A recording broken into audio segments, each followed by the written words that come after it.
नमस्कार, मैं हूं श्वेता झा और आप देख रहे हैं आज तक। दिल्ली में मॉनसून ने अपना रंग दिखाना शुरू कर दिया है। जी हां, आज फिर दिल्ली और एनसीआर में बादल जमकर बरसे। सुबह से मंडराते काले बादलों का डेरा दिल्ली और एनसीआर में दिखाई दिया। दोपहर में ही अंधेरा छा गया, गाड़ियों की बत्तियां जलने लगी, फिर जमकर बरसात हुई। तेज बारिश के कारण दिल्ली के कई इलाकों में जल जमाव की स्थिति भी पैदा हो गई। दिल्ली के 5 इलाकों की तस्वीरें आपको हम दिखा रहे हैं। मायापुरी आईटीओ में देखिए कितना लंबा जाम यहां पर लगा हुआ है। जंतर मंतर जहां पर झमाझम बारिश की तस्वीरें आपको हम दिखा रहे हैं, वहीं साउथ एवेन्यू और कनॉट प्लेस में काले बादल का डेरा जो है वो देखने को मिला। लेकिन यहां पर कई लोगों को दिक्कतें भी हो गई। देखिए आईटीओ में कितना लंबा जाम यहां पर लोगों को देखना पड़ा। बहुत देर तक यहां पर गाड़ियां बम्पर टू बम्पर, देखिए ऑलमोस्ट गाड़ियां यहां पर खड़ी हुई हैं और एक लंबा जाम, इससे जूझते लोग। हालांकि ये भी अजीब विडंबना है, काफी लंबे समय से इंतजार कर रहे थे दिल्ली एनसीआर के लोग कि बरसात हो, थोड़ी सी राहत मिले, थोड़ी सी सुकून मिले। और महज 2 दिन की आज दूसरे दिन बारिश, मानसून की पहली बारिश कायदे से कल हुई थी, आज दूसरा ही दिन है जबकि बरसात हुई है लगातार, और बहुत अच्छी इसे बरसात कहेंगे, अच्छी बरसात हुई है। लेकिन उसी में देखिए क्या हाल हो जाता है शहरों में। दिल्ली की अगर हम स्थिति आपको बताएं, मुंबई का हाल तो कई बार आपको हमने बताया है, लेकिन दिल्ली में देखिए क्या स्थिति हो जाती है। आज दूसरे दिन की ही बारिश है, लेकिन यहाँ पर आईटीओ में लंबा जाम देखने को मिल रहा है। सुबह के वक्त में ही, दोपहर के वक्त में ही लोगों को हेडलाइट्स गाड़ियों की जलाकर यहाँ पर रखना पड़ा है, क्योंकि अंधेरा बिल्कुल छा गया था। बादलों का ऐसा डेरा था कि पूरे दिल्ली को एक तरह से अपने आगोश में ले लिया था। और आइए देखिए हमारे संवाददाताओं की रिपोर्ट। देरी सही लेकिन मानसून आया तो सही। और हाँ, अब कम से कम दिल्ली वालों के समेत पूरे एनसीआर उत्तर भारत को राहत मिली है। लंबी तपती गर्मी और जानलेवा जो उमस थी उससे जो राहत मिली है। अब आज सुबह से भीषण बरसात देखने को मिली है। दोपहर में तो ऐसा लगा कि मानो आसमान काला हो गया, देखने में दिक्कत हो जाएगी, विजिबिलिटी कम हो जाएगी। लेकिन रह कर के कहीं पर धीमी बरसात है, कहीं मॉडरेट है, तो कहीं तेज बरसात। न सिर्फ दिल्ली बल्कि पूरे एनसीआर, नोएडा, गाजियाबाद, फरीदाबाद, इस सारे इलाकों में जैसे ही मानसून के बादल सक्रिय हुए हैं, पूरे उत्तर भारत, पश्चिमोत्तर भारत या पूर्वोत्तर भारत में अब जो है मानसून की एक्टिविटी दिखाई पड़ने लगी है। अब आगे डिफिशियंसी होगी, मानसून कैसा होगा ये नहीं पता, लेकिन कम से कम जो दिल्ली एनसीआर पूरा तड़प रहा था बरसात के लिए, क्योंकि गर्मी जानलेवा थी और ऊपर से उमस वो भी परेशान करने वाली थी। लेकिन अब जब बादल बरसे हैं तो बिल्कुल झूम करके बरसे हैं, राहत मिली है, निजात मिली है। और जो कि मॉनसून डिपार्टमेंट का कहना है, मौसम विभाग का कहना है कि अगले कुछ दिनों तक कम से कम ऐसी बरसात रहेगी। तो बस बरसात का लुत्फ उठाइए। लेकिन हाँ, इसके चलते लो लाइन इलाके, अगर तेज बरसात हुई तो वहां वाटर लॉगिंग भी हो सकती है, जल जमाव होगा तो ट्रैफिक जाम की समस्या हो सकती है। तो इन समस्याओं से लड़ने के लिए भी तैयार रहिए, लेकिन फिलहाल लुत्फ उठाइए मौसम का। दिल्ली से रितेश के साथ मैं आशुतोष मिश्रा, आज तक। दिल्ली एनसीआर में धुआंधार बारिश ने दस्तक दी है। तमाम दिल्ली वालों को उमस और गर्मी से एक बड़ी राहत मिल गई है। इस वक्त हम मौजूद हैं कनॉट प्लेस में। आसमान का नज़ारा देखिए, काले बादल चारों तरफ नजर आ रहे हैं। अभी भी रिमझिम बारिश हो रही है। कई ऐसे दिल्ली के इलाके हैं जहां पर अभी भी जमकर बादल बरस रहे हैं। और आपको बता दें कि कल जिस तरह से गर्मी का सामना लोगों को करना पड़ा, उसके बाद इंतजार मानसून की इस लंबी बारिश का ही था। और सुबह से ही दिल्ली के अलग अलग इलाकों में ये बादल छा गए। तस्वीरें आप देखें तो हर कोई इस बारिश में भीगना चाहता है। लेकिन सबसे दिलचस्प बात ये भी रही कि जितने भी इलाके थे दिल्ली के, वो दोपहर 12 बजे ही रात की तरह नजर आने लगे। अंधेरा छा गया और जितनी भी गाड़ियां सड़कों से गुजर रही हैं, आप देखिए यहाँ पर वो अपनी लाइट जलाकर ही सड़कों पर नजर आ रही हैं। तो ऐसी स्थिति में फिलहाल तेज हवाएं चल रही है। अगर आप देखें तो यहाँ पर जितने भी पेड़ हैं वो तेज हवाओं से घिरे हुए हैं। और साथ ही साथ इस तरह का मौसम आज दिन भर दिल्ली एनसीआर में देखने के लिए मिल सकता है। तो दिल्ली वालों को उमस और गर्मी से एक बड़ी राहत। कैमरामैन अजय ठाकुर के साथ पंकज जैन, दिल्ली आज तक। दिल्ली में मॉनसून ने यूं तो मंगलवार को दस्तक दे दी थी, लेकिन आज यानी बुधवार को हो रही है झमाझम बारिश। इस वक्त हम कनॉट प्लेस में हैं और यहाँ मूसलाधार बारिश इस समय चल रही है। आकाश में काले घने बादल, तेज हवाएं और साथ ही साथ बारिश जो कि इस मौसम की सबसे तेज बारिश कही जा सकती है वो इस वक्त देखने को मिल रही है। तापमान निश्चित तौर पर काफी सुहाना है, कम हो गया है। बारिश का यूं तो जून से दिल्ली वाले इंतजार कर रहे थे, लेकिन बहुत देर यानी लगभग 16 दिन के बाद जो देरी से दस्तक दिया मॉनसून ने, और उसके बाद जो अगले ही दिन इस तरीके की झमाझम बारिश, निश्चित तौर पर लोगों के लिए बड़ी राहत, क्योंकि बारिश का इंतजार तो था ही, सबसे ज्यादा उमस और गर्मी के कारण लोग परेशान हो रहे थे। लेकिन यहाँ पर आप देख सकते हैं कि किस तरीके से कनॉट प्लेस में लोग अपने आप को बचाने के लिए शेड में, साए में खड़े हैं। लेकिन हर कोई इस समय एंजॉय कर रहा है, क्योंकि मौसम ने थोड़ी परेशानी तो बढ़ाई थी। इस बारिश का सबको इंतजार था, आप लोगों को भी इंतजार था? बिल्कुल सर, बहुत इंतजार था। मतलब सोच रहे कब बारिश, इतनी गर्मी इतनी ज्यादा थी, सोच रहे कब बारिश हो कब ना हो, फिर आज भगवान ने सोचा तो हो ही गया, तो अच्छा लगा बारिश में। ये अंदाज है जो बारिश के मौसम का इंतजार होता है, शायद यही होता है, क्योंकि धरती तो भीगती ही है लेकिन मन भी तो आनंद में भिगो देती है। ये एक अच्छी बात है और इसीलिए लोग इंतजार भी कर रहे थे इस बारिश का, और आखिरकार दिल्ली वालों को भी तपती गर्मी से राहत तो मिली ही है, एक सुहाने मौसम को भी स्वागत करने का मौका मिला है। चलिए रुक करते हैं अगली खबर की ओर। कोरोना काल में कांवड़ यात्रा को इजाजत दी जाए या नहीं, यह मामला अब देश की सबसे बड़ी अदालत में पहुंच गया। यूपी सरकार ने शर्तों के साथ कांवड़ यात्रा की इजाजत दी, इस पर सुप्रीम कोर्ट ने स्वतः संज्ञान लिया है। सुप्रीम कोर्ट ने यूपी सरकार को नोटिस जारी किया है। अब 16 जुलाई को इस मामले पर सुनवाई होगी। उधर उत्तराखंड पहले ही कांवड़ यात्रा को रद्द कर चुका है, लेकिन जिस अंदाज में सुप्रीम कोर्ट ने संज्ञान लिया, उससे कांवड़ यात्रा पर इस बार ग्रहण लगता हुआ दिख रहा है।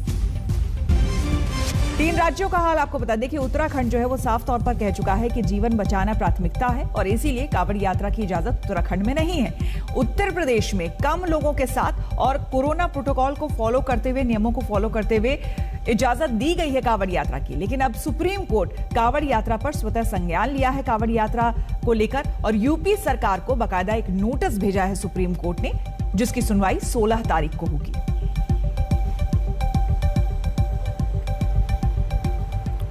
जस्टिस रॉयटन फली नरीमन की टिप्पणी काफी सख्त है। आपको बता दें, उन्होंने कहा है कि कांवड़ यात्रा की इजाजत देने वाले इस गंभीर मामले में हम सरकारों के विचार और रुख भी जानना चाहते हैं। भारत की जनता तो पूरी तरह किंग कर्तव्य मूड, हदबुद्धि और बेपरवाह सी दिखती है, क्योंकि प्रधानमंत्री कहते हैं कि तीसरी लहर की जबरदस्त आशंका के मद्देनजर हम कोविड प्रोटोकॉल में थोड़ी सी भी ढील या लापरवाही नहीं बरत सकते।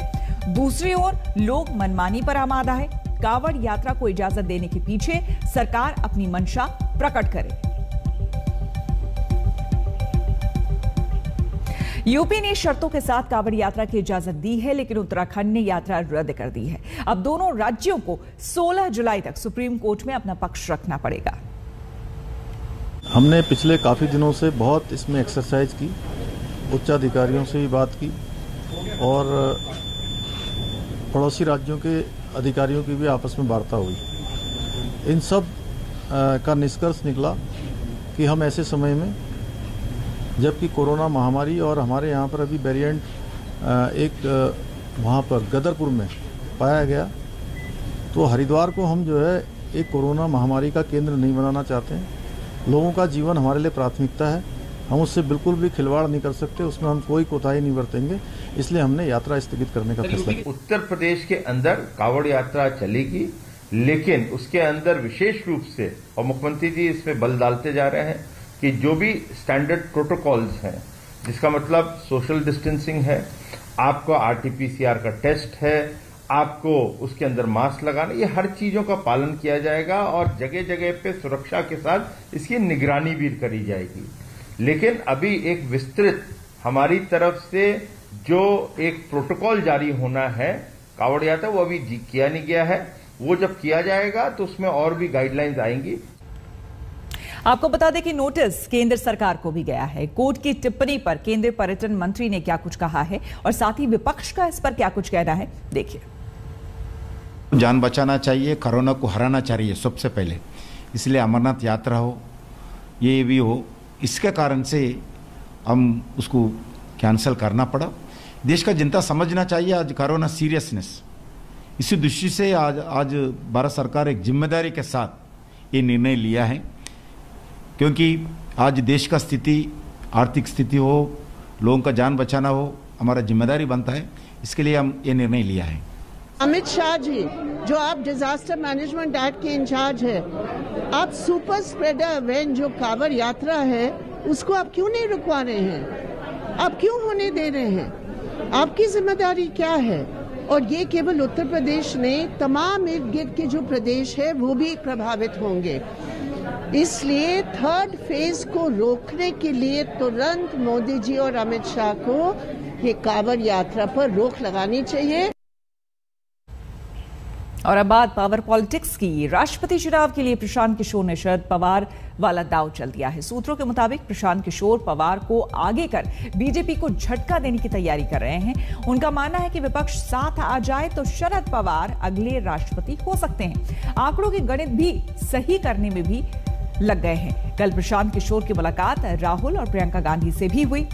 पीके लगता है कि नवीन पटनायक का समर्थन मिल गया तो बीजेपी का गणित गड़बड़ा जाएगा, ये प्रशांत किशोर को लगता है। तो प्रशांत किशोर का जो नया दांव है राष्ट्रपति की रेस में, हालांकि संजय राउत को भी हमने आपको सुनाया था, संजय राउत भी यही कह रहे हैं कि भाई उनके मुखिया और अगर वरिष्ठ नेताओं की अगर बात करें तो शरद पवार वरिष्ठ हैं और उनको लेकर हर किसी की सहमति भी है। ऐसे में राष्ट्रपति का चेहरा वो बेहतर हो सकते हैं, ये खुद कहा है संजय राउत ने। अब किससे प्रशांत किशोर की मुलाकात हो रही है, क्योंकि अब यहां पर नया समीकरण बन रहा है, नई रणनीति बन रही है, उसको लेकर प्रशांत किशोर मुलाकात कर रहे हैं। इनके मुलाकात का दौर जारी है।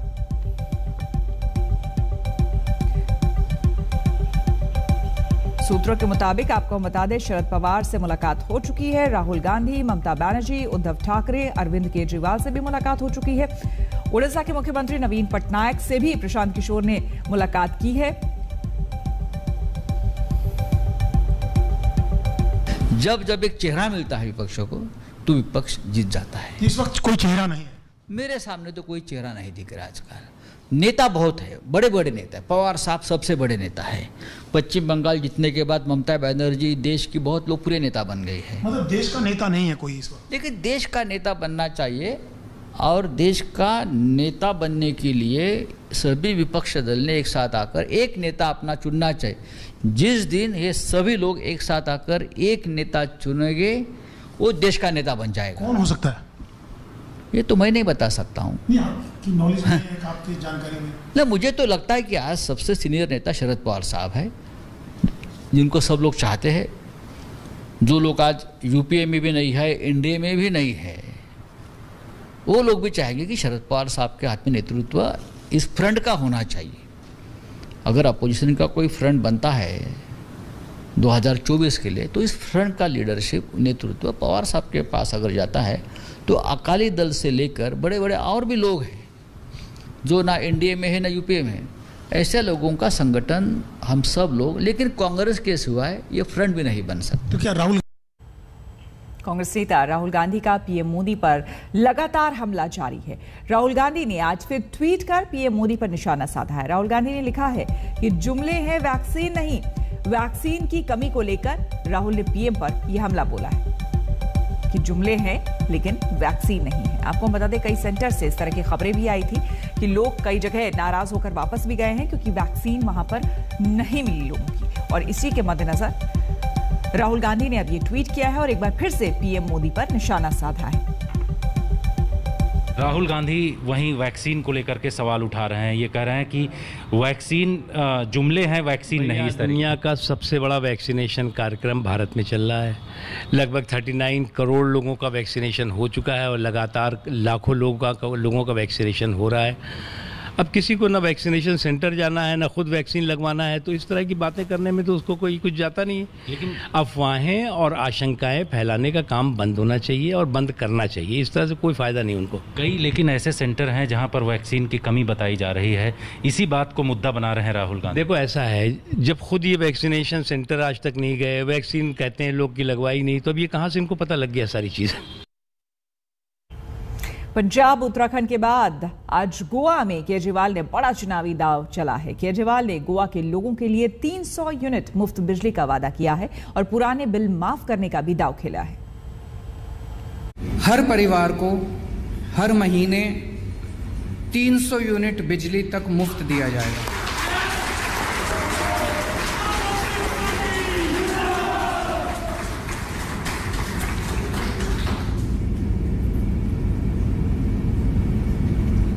यूनिट तक हर परिवार को हर महीने मुफ्त दिया जाएगा। पुराने सारे बिल माफ किए जाएंगे।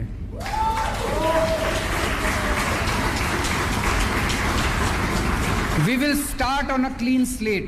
पुराने सारे बिल माफ किए जाएंगे। लोग पूछ रहे हैं कि कुछ ना कुछ तो था जिसकी वजह से ये गए थे, और पिछले 10 दिन से गोवा के अंदर जब से हमने ये कैंपेन छेड़ा है, विश्वासघात जो लोगों के साथ, गोवा के लोगों के साथ हुआ, दोनों पार्टियों ने किया और उन एमएलएज ने किया।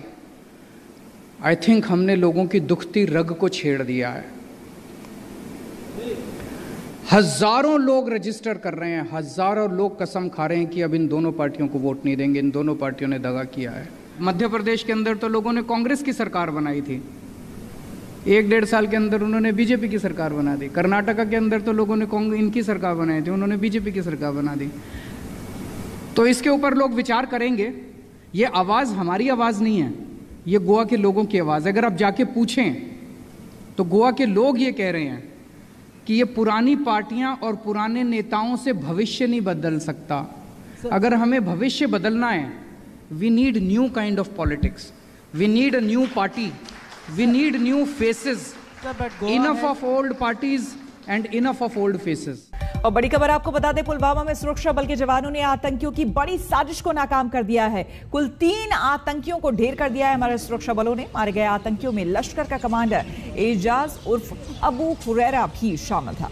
एनकाउंटर पुलवामा के जिला अस्पताल के पास हुआ है।